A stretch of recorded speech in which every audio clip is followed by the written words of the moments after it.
Hello friends, here I am back with the animal Oikoplura. We have done 2 lessons on this animal and this is the last and concluding one. So let's begin with the life history of Oikoplura. In the last lecture I had told you about the internal body structure and reproduction in Oikoplura. Reproduction was a type of introductory knowledge about how the animal reproduces and then develops into a tadpole larva, and then the tadpole larva, it undergoes changes to form the adult. So after that introductory segment, let us do it in detail. So here we come to the tadpole larva of Oikoplura, and let me tell you, it is formed by the cross fertilization between Oikoplura, and after fertilization this larva is formed, and it is formed in 8 to 24 hours after fertilization. After fertilization it takes 8 hours, it can also take 8 hours, and it can also take 24 hours. The length of the tadpole is 1 to 2 millimeter, and it swims actively with the help of its long tail vibrations. The shape of larवा की जो shape है वो minute tadpole से मिलती हुई है. इसमें एक oval trunk पाया जाता है और एक laterally compressed लंबी tail present होती है, और tail के ऊपर caudal fins होती है. ये dorsal caudal fin होती है और ventral caudal fin होती है. और ऐसा क्यों होता है? lateral fins क्यों present नहीं है? क्योंकि ये laterally compressed है, तो जो ऊपर का एरिया है उस पर फिन होती है, वो डॉर्सल फिन कहलाती है, और जो नीचे का एरिया है उस पर फिन होती है, जो वेंट्रल फिन कहलाती है.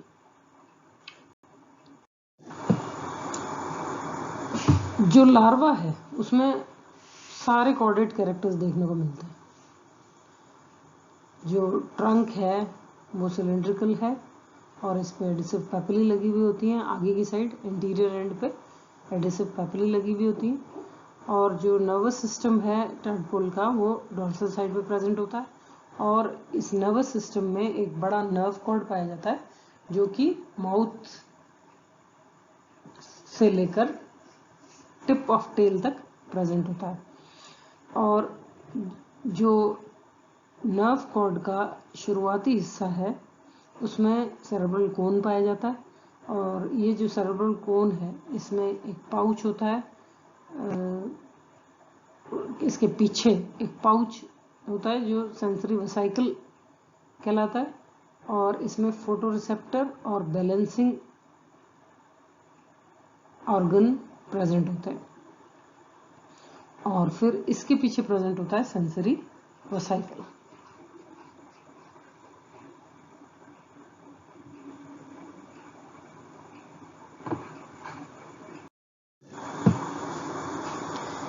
लार्वा का जो डाइजेस्टिव सिस्टम है ये वेल डेवलप्ड होता है. इसमें माउथ डोर्सल साइड पे प्रेजेंट होता है, और माउथ एंड होता है सैक लाइक फेरिंग्स में, और इन फेरिंग्स में 3 पेयर्स ऑफ स्टिग्मेटा प्रेजेंट होते हैं. इसकी वॉल में 3 पेयर्स ऑफ स्टिग्मेटा प्रेजेंट होते हैं, और एक मिड वेंट्रल एंडोस्टाइल प्रेजेंट होता है. जो नोटोकॉर्ड है वो नर्व कॉर्ड के नीचे पाया जाता है, और ये एनिमल की जो टैडपोल की जो बॉडी की पोस्टीरियर साइड है वहाँ से शुरू होता है और पूरी टेल में एक्सटेंडेड होता है. जो पोस्टीरियर एक्सटेंशन है बॉडी का, जहाँ से नोटोकॉर्ड शुरू होता है, जिस एक्सटेंशन में नोटोकॉर्ड रन कर रहा है वो टेल कहलाती है, और इनमें टेल में डोर्सल और वेंट्रल फिन फोल्ड प्रेजेंट होता है, और इसमें फीडिंग का कोई बहुत अच्छा अरेंजमेंट इस लार्वा में नहीं होता है, इसलिए इसकी जो लाइफ है वो बहुत छोटी होती है, क्योंकि अगर फीड नहीं करेगा तो सरवाइव कैसे करेगा। तो due to lack of feeding arrangement इसकी जो लाइफ है वो बहुत शॉर्ट होती है।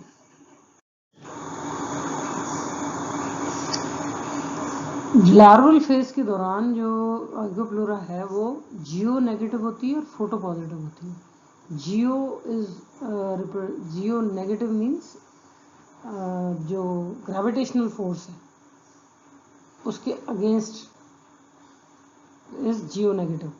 अगर ग्रेविटेशनल फोर्स के प्लस में यानी ग्रेविटेशनल फोर्स की तरफ यदि आप खींच रहे हैं तो वो तो कहलाएगा जियो पॉजिटिव, और अगर ग्रेविटेशनल फोर्स से आप नहीं खींच रहे हैं और उससे दूर जा रहे हैं, तो अर्थ की सरफेस से यदि दूर जा रहे हैं, तो कोई जैसे वाटर बॉडी है तो उसमें जो अगर ऊपर के सरफेस पे प्रेजेंट है कोई एनिमल तो वो कहलाता है जियो नेगेटिव। और जियो नेगेटिव होने के साथ साथ वो अपने आप ही फोटो पॉजिटिव हो जाता है, क्योंकि जो ऊपर का सरफेस है उसमें सबसे ज़्यादा लाइट लगती है और जो डेप्थ है उसमें लाइट कम से कम होती चली जाती है विद इंक्रीजिंग डेप्थ। तो ये पहले तो ये जियो नेगेटिव होता है और फोटो पॉजिटिव होता है, यानी सरफेस पे पाया जाता है। बाद में ये फोटो नेगेटिव हो जाता है और जियो पॉजिटिव हो जाता है, यानी जियो पॉजिटिव से ये अर्थ की तरफ जाने लगता है तो वाटर बॉडी में ये सिंक हो जाता है, नीचे चला जाता है, और नीचे जाके ये अपने एडिसिव पैपिली से बॉटम पे अटैच हो जाता है। यहाँ पे ये अब रिट्रोग्रेसिव मेटामॉर्फोसिस अंडरगो करता है, और रिट्रोग्रेसिव मेटामॉर्फोसिस के दौरान ये सारे ज़्यादातर इंपॉर्टेंट कार्डेड कैरेक्टर्स जो है वो खो देता है, और इसमें कुछ डिफरेंशिएशन और ग्रोथ हो जाती है, और इस सारी चेंजेस के बाद ये एक एडल्ट एसिडियन में कन्वर्ट हो जाता है, जो कि सेडेंट्री होता है, और टेल इसमें नहीं होती है, और कॉर्डेड कैरेक्टर्स इसमें इसके सारे ख़त्म हो जाते हैं। तो इस तरह से ये जो एनिमल है ये फॉर्म हो जाता है आइकोप्लूरा। यहाँ पे आप डायग्राम में देख सकते हैं, सबसे पहले दे रखा है टैडपोल लार्वा ऑफ आइकोप्लूरा, और इसमें सारी लेबलिंग्स वगैरह आपको करीब करीब मैं समझा चुकी हूँ पहले, जो भी एक है इसमें।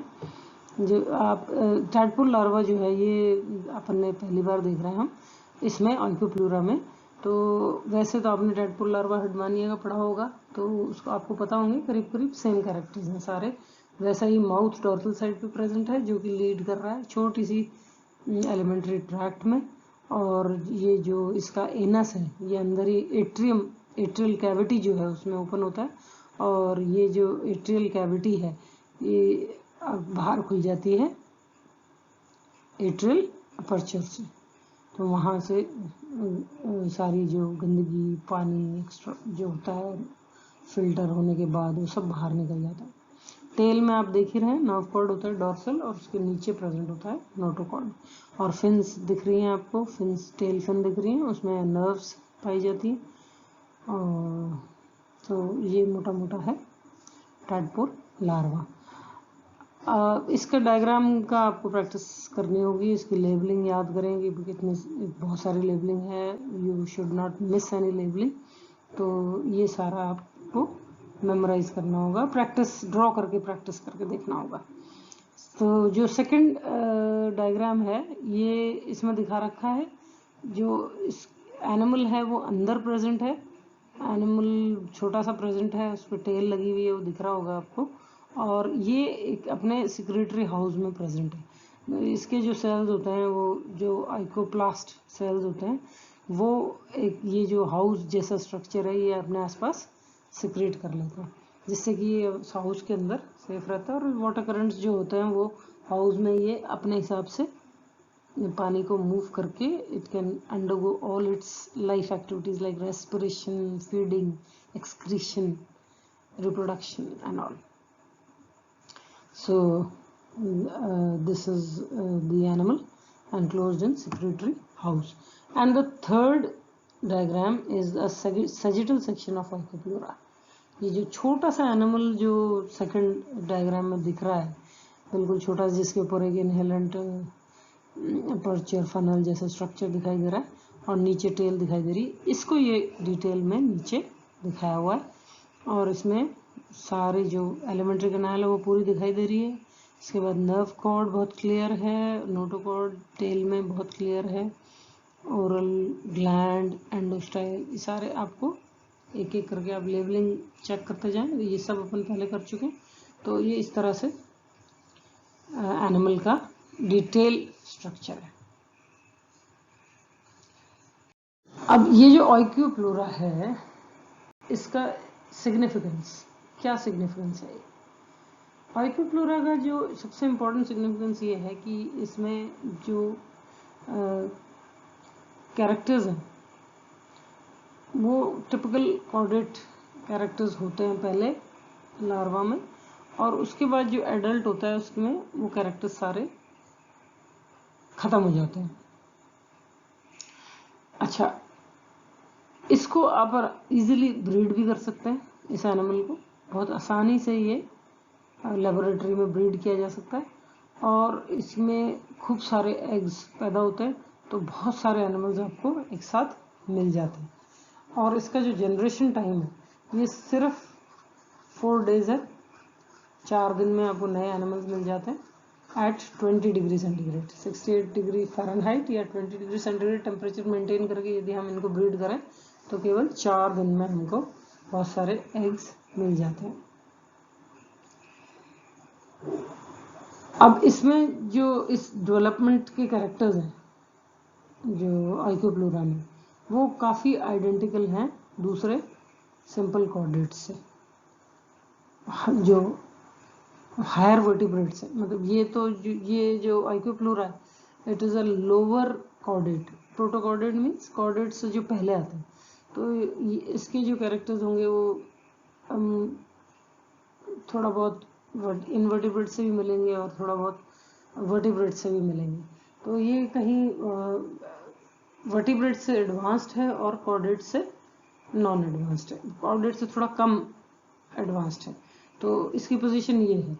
लेकिन इसमें जो जीन्स पाई गई वो जो बाद में जो वर्टिब्रेट्स हैं उनकी जीन्स, वो वही वाली जीन्स इसमें भी पाई गई। हालांकि आधा नंबर पाया गया, तो कुछ जीन्स जो थी जो बाद में वर्टिब्रेट्स में भी पाई गई वो इसमें भी मिलती है।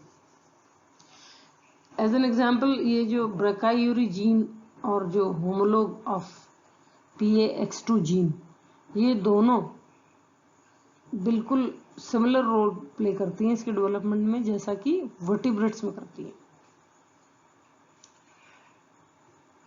तो जो बहुत सारे कॉम्प्लेक्स एस्पेक्ट्स हैं वो आप इन जीन्स के आधार पर स्टडी कर सकते हैं और समझ सकते हैं।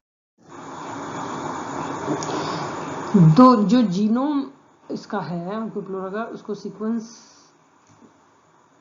कर लिया गया है और इसमें 15,000 जीन्स मिलती हैं जो कि वर्टिब्रेट्स से आधी हैं। यानी वर्टिब्रेट्स में जो जीन्स होती हैं वो करीब 30,000 होती हैं अप्रॉक्सीमेटली। और अगर इसका जीनोम आप कॉर्डेट से कंपेयर करेंगे तो वो काफ़ी सारी जीन्स अपने को पता चल जाएंगी जो कि कॉर्डेट के डेवलपमेंट से काफ़ी पहले अपीयर हो गई थी प्रोटोकॉर्डेट्स में। तो जेनेटिक जो स्टडीज़ हैं उसमें बहुत हेल्पफुल हैं ये ऑइक्यूप्लोरा। हेल्पफुल इन द सेंस कि इजीली आपको बहुत सारा नंबर मिल जाता है, तो आप आराम से इनके जो जीन्स का एक्सट्रैक्शन वगैरह कर सकते हैं। आपके काफ़ी सारे एनिमल्स हैं, तो ऐसा नहीं है कि भाई शॉर्टेज पड़ेगी तो आप सारे एनिमल्स के एक एक करके मतलब जीनोम जो है वो उनका स्टडी कर सकते हैं। तो दिस कंप्लीट्स ऑइक्यूप्लोरा। अब इसके बाद हम एक दूसरा ट्यूनिगेट लेंगे और वो है डोलियोलम। तो अभी के लिए thank you, and next we will be starting with the animal Doliolum.